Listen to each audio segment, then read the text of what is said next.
Hi everyone, welcome to my channel Design with Rusbe. Continuing with CSWA Practice Problems, today we'll work on question 5.11. This is the last question from section 5 of the problem set. In this question, unit of measurement is millimeter gram second. Like always, we need to ensure we are using the same unit of measurement in SolidWorks setting. Now looking at this geometry, we have the 3D model, we have the top view, front view, and section AA. My preference is to focus on the front view. I'm going to make a 2D sketch of this front view and I will extrude that.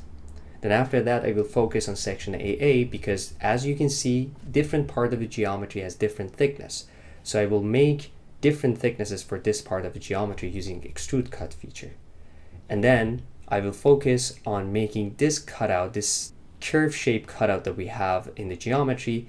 And as a final step, I will focus on making small details like these holes. So with this introduction, let's jump into SolidWorks and start modeling this part. In SolidWorks, first we need to check unit of measurement, and you can see that we have millimeter gram second, which is a correct unit of measurement. Let's click on the sketch, and let's choose front plane. Now, if you look at the front view, you can see that from front view perspective, the geometry is symmetrical. So I can click on line, command drop down menu and choose center line. And let's make this center line, which is basically a symmetry line for me. Then after that, let's click on line command and start making a sketch. So start from the origin, go to left, go down, go on the angle.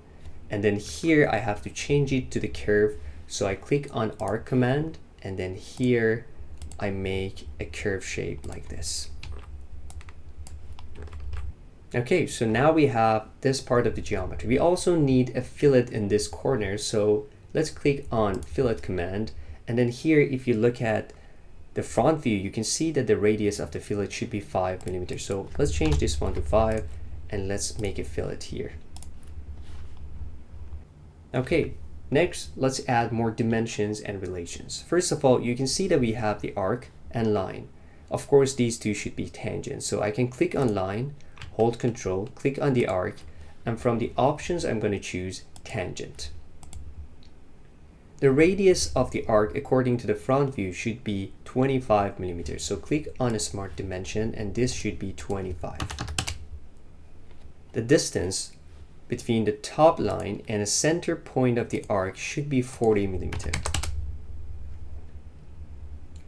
Distance from the top line to this point should be 24 millimeters.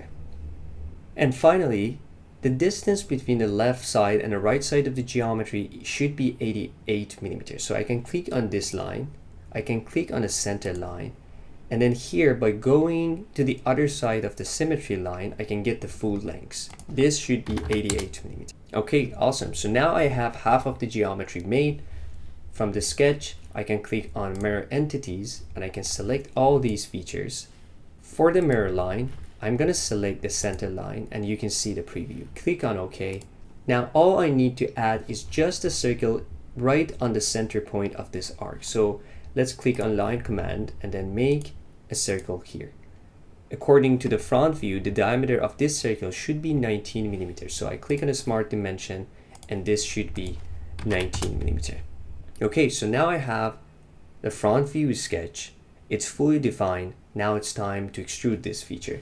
So click on feature, click on extrude bus, and according to the top view, the length that I need is 110 millimeters. And let's change the direction to the other side. Click on OK, and that's it. So that's the first step in making this geometry. Next step, we need to make different thicknesses for different sections. If you look at the right view, now I have a consistent thickness across this geometry. So what I can do, I can click on the sketch and I can choose the right plane. Click on the sketch and select this right plane. Okay.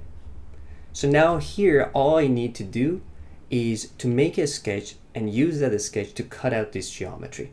So what I can do, I can take a look at section AA.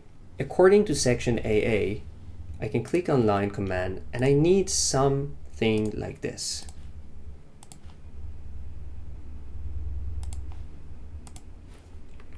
So this is a sketch I need to have. Now let's add some dimensions to this sketch. The height of this first section, according to section AA, should be 6 mm. The length of this section should be 35 mm. The length of this section, the end section, should be 12 mm. We also need a fillet with a radius of 3 mm here in this corner. So I can click on fillet command, change the radius to 3 mm, and click on this corner. Click on OK. Okay, so now I added all dimensions that I see in section AA. However, this geometry is still not fully defined. Let's take a look at the question and see what else we can add to this geometry. In the question, if you look at section AA, you can see that this line is in line with this point of the geometry. So basically, this is not specifically mentioned in this question. However, looking at section AA, looking at the front view, you can clearly see that this line is in line with this point. So the distance between the top surface and this line should be equal to the distance between the top surface and this point. And this is equal to 24 mm. So let's add this dimension to our geometry.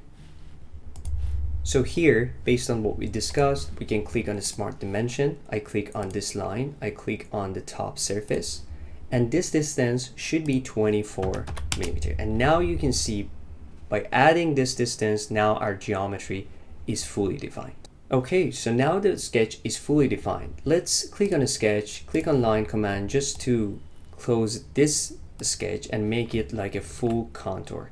So now we have a full contour, it's fully defined, and I can click on feature, I can click on extrude cut, and then here you can see that the contour is selected. You can change the setting here. From the drop down menu, choose through all both sides. So now you're cutting out this geometry from both sides. Click on OK, and that's it. So now this is a side section of the geometry. As you can see, by adding this cut extrude feature, now we have different thicknesses in different areas. Okay, so now this part is done. Let's focus on the next step, which is making a curve cutout here. Okay, so in order to make this part, you have two options. If you remember, in video 5.9, I explained how to use swept cut or swept bus command, which was a fancy extrusion command. Again, you have two options. If you look at this question, you can see that we have a hint in this question. So basically, what they expect you to do is to make a plane here right at this edge, and then make a 2D sketch of a circle, and then extrude cut it. However, if you remember, I explained this in video 5.9 that in order to make a cutout like this, you have two options. You can either go with the basic SolidWorks command, which is making a plane, making a sketch on the plane, then use extrude cut, which requires more steps. Or the other option is to use swept cut or swept bus command, which is a fancier option, but it's more efficient, it's way faster. If you want to see both methods, I suggest you to go back and check video 5.9. I put the link here so you can check that video. In this video specifically, I'm not going to show you both methods. I'm just going to go with the most efficient and easiest solution here, which is using swept bus command. So let me show you how to make the cutout here.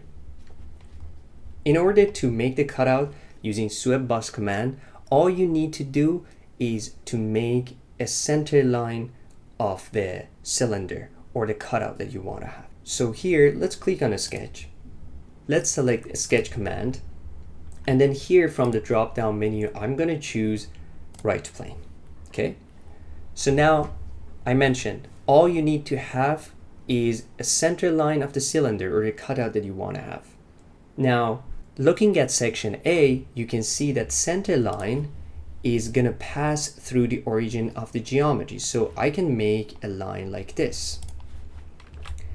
Now let's add relations. I click on the line, I hold control, I click on the center point and choose coincident. Also, I know that the angle for this line should be 25 degrees. So click on the Smart Dimension, and this angle should be 25 degrees. Now, exit this sketch. So that's the center line of the cylinder, the cutout that I want to have. Now we go and use sweep boss command or sweep cut command. Click on feature, click on sweep cut command. So I explained it really quickly here again. Sweep cut or sweep boss, they're basically a fancy extrusion. In a sweep boss command, you can have a sketch or a profile, you can have a path, and you can simply extrude your sketch along that profile. So that's basically it. Now, the nice part about these two commands is that they have a specific option for circular profiles. So in other words, if your cross section, if your profile is circle, you don't even need to make a sketch for it. You just define a diameter. So it reduces one step in modeling. For example, in this case, I defined a center line. Now here, I selected a circular profile, and instead of making a 2D sketch of a circle, I simply define that diameter. According to the section AA, you can see that the radius of a cylinder is 23 millimeters. So the diameter should be 23 times 2, which is 46. And now you can see SolidWorks is showing you the cylinder. Now simply click on OK, and that's it. I promise you, once you get used to using this command, this is going to be way easier than making a sketch, then making a reference geometry and plane, then making a circle, then extrude cutting it. Here we just went through 2 steps, but with the traditional method, you need to go through 4 or 5 steps. I hope this is clear. If it is not clear, please also revisit this section and also check video 5.9 where I explain both different methods. Okay, moving on. Now we made this feature. Let's go to the next step, which is making the holes. So click on the sketch, and select this top surface. Here, because it's a symmetric, I can click on center line and make a symmetry line here. Now let's make 2 circles or 4 circles, doesn't matter. So click on circle command, and then I make 1 and 2 here. According to the top view, the diameter of these circles should be 10 millimeters. So that's 10, that's 10. The distance between the center point of this circle and the top edge should be 15 millimeters. Distance between these 2 circles should be 35 millimeters. Also, these 2 circles, it should be on the same line. So I'm going to choose vertical relation. And finally, I know that the distance between the center point of these circles and the circles, mirror circles, should be 55 millimeters. And now you can see both of these circles are fully defined. Now that both of them are fully defined from the sketch, I can click on mirror entities. I select this one. I click on mirror about. I select this line, and you can see the preview. Click on OK, and that's it. So now I have this sketch made. Let's click on feature, click on extrude cut, and now I can cut these surfaces. So click on OK, and that's it. You can see the holes are made, and that's the last step in modeling this part. Okay, so now it's time to check the total volume and make sure that this is the correct geometry. Let's go back to the question and check the total volume. Here in the question, you can see the total volume here. The total volume that we have is 208,819 cubic millimeters. Let's go back to the model that we have and check the total volume. In SolidWorks, in order to check the total volume, you can click on Evaluate and then Mass Properties. And here you can see the total volume. The total volume for our model is 208,819 cubic millimeters. This is exactly same as the volume that we found in the problem set, which is showing our model is correct and there's no problem with it.